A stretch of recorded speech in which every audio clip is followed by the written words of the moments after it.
Au cœur de la ville de Yaoundé, capitale politique du Cameroun, précisément au quartier Eligé-Sono, à la montée Hôtel Grand Moulin se trouve une cité, la Cité des Nations, une assemblée de la mission du plein évangile au Cameroun. Elle est imposante de par sa position stratégique, son ossature et son histoire assez particulière. Elle voit le jour en 2010 dans l'esprit d'un homme sous l'influence de l'Esprit de Dieu, le révérend Jeremy Feupoussi. À l'époque, pasteur résident à la chapelle internationale de Yaoundé, de la mission du plein évangile 6 au quartier Bastos. Sous la conduite du Saint-Esprit, il va implanter une nouvelle assemblée dans la ville de Yaoundé. Commence alors un périple mouvementé dans un contexte conflictuel bien manifeste dans des incompréhensions avec les autorités de la mission du plein évangile. Au milieu de ces eaux troubles, il fera la découverte du site actuel de l'Assemblée de la mission du plein évangile d'Eligé-Sono. Le révérend Félix Niba, alors superviseur de la région du Centre 1, appréciera cette découverte. Le docteur Daniel Chou mobilisera l'Assemblée de Bastos et la Royal Site fera une contribution à hauteur de 40 millions de francs pour l'achat du site qui nécessitait une somme de 325 millions de francs. Entre-temps, le révérend Jeremy fera face à une série de sanctions, se voyant de ce fait enlever le titre de pasteur à plein temps et de superviseur national du ministère des Jeunes.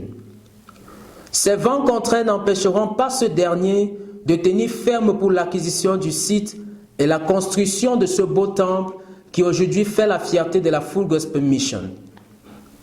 Les murs levés et couverts, le plafond et le toit en place, les carreaux posés, les citadins sous l'impulsion de leur leader se donneront pour objectif de compléter l'achat du site en 2015.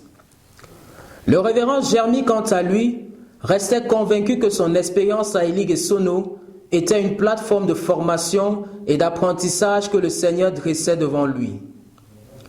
En 2015, cette bâtisse embellie avec ses nombreux poteaux et sa fondation qui a une capacité de 2 étages était le lieu d'adoration de plus d'une centaine de fidèles. Malheureusement ou heureusement, les multiples sanctions finiront par lasser le révérend Jeremy qui soumettra sa lettre de démission à sa hiérarchie de la mission du plein évangile qu'il quitta pour fonder la Nations Hope Ministries. C'est dans ce contexte d'incertitude pour la Cité des Nations que le révérend Jean-Charles Yombi sera dépêché comme un soldat en ce dimanche du 5 juin 2015 de son assemblée d'Odja 1 pour prendre les rênes de cette assemblée bien particulière. Le révérend et évangéliste Jean-Charles Yombi trouvera à son arrivée une cité bien bâtie mais dépeuplée. Il fallait reconquérir les cœurs et repeupler la maison du Seigneur que sa famille et lui venaient de recevoir en charge. Son dynamisme, son amour pour Dieu et son œuvre et son talent d'évangéliste sous la conduite du Saint-Esprit lui permettront de regarder non aux obstacles auxquels il faisait face, mais plutôt à la gloire de l'œuvre à laquelle le Seigneur l'appelait. Il redonnera vie à cette cité pour laquelle les prédictions n'étaient aucunement favorables. Avec l'aide de sa famille et d'une poignée de personnes telles que la famille Fojo, la famille Aré, la famille Amadou, la famille Baucher, le docteur Nestor Atangana, la sœur Marilyn Fonyu et Simone de Kébefa. Le révérend Alfred Dini était l'assistant du révérend Jean-Charles à l'Assemblée d'Eligé-Sono de 2016 à 2018 et un compagnon fidèle et dévoué. 2015 étant comme une année de séisme pour la Cité des Nations, l'achat du site d'Eligé-Sono n'a pas pu être complété jusque-là. Il demeure une difficulté majeure à relever pour la mission du plein évangile et surtout pour la région du Centre 1, supervisée par le révérend Télésphore Ambadian, qui en a fait une priorité dans son plan d'action. Depuis mon arrivée ici, j'ai suspendu beaucoup de choses. J'ai centré, ou alors tous les efforts étaient centrés sur l'acquisition de ce site.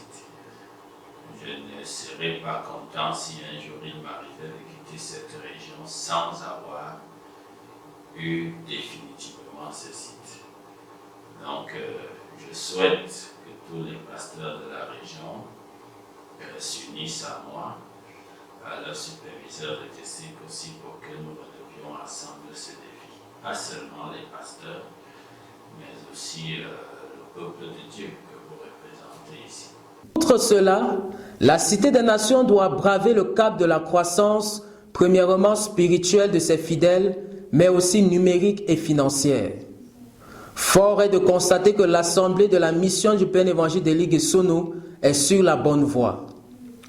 Elle compte aujourd'hui plusieurs, sinon tous les ministères nécessaires au bon fonctionnement de l'Assemblée. Le ministère des Hommes est conduit par l'ancien William Haré, celui des femmes par maman Angèle Yombi, celui des jeunes par la sœur Naomi Fojo et celui des enfants et adolescents par le trio formé par maman Dini Agnès, maman Boche Edith et maman Dingong Hollande. Les départements du suivi, des intercesseurs, du nettoyage, des interprètes et de la musique ne sont pas en reste. Le département de la musique de la Full Gospel Mission et Ligue Sono est bien particulière, avec sa presse team conduite par la sœur Vanessa Ongdoa, qui chaque année redéfinit les bases de la louange et de l'adoration par ses désormais célèbres cultes de louange et d'adoration.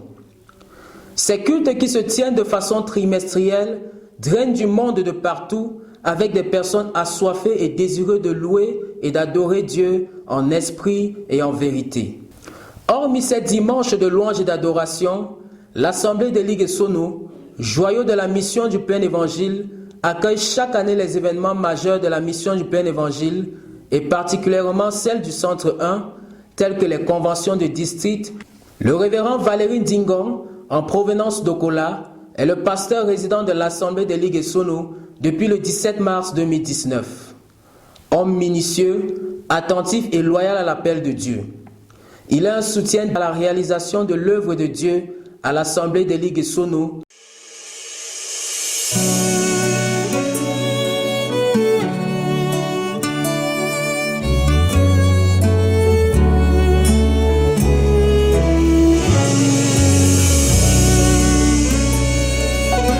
Ma vision, c'est celle du Seigneur Jésus, à savoir une assemblée là où les hommes comprennent en qui ils ont cru, où est-ce qu'ils vont, les gens qui se battent pour leur salut avec crainte et tremblement.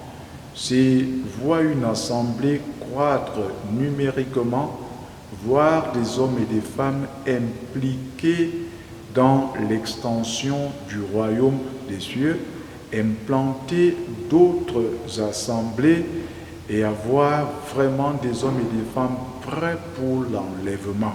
Ça, c'est vraiment la vision qui est la mienne et le fardeau, n'est-ce pas, que j'ai. La Cité des Nations, étant passée par de nombreux tourments qui auraient fait faillir plusieurs, ne cesse d'enfoncer ses racines sur le rocher des âges, le Seigneur Jésus-Christ.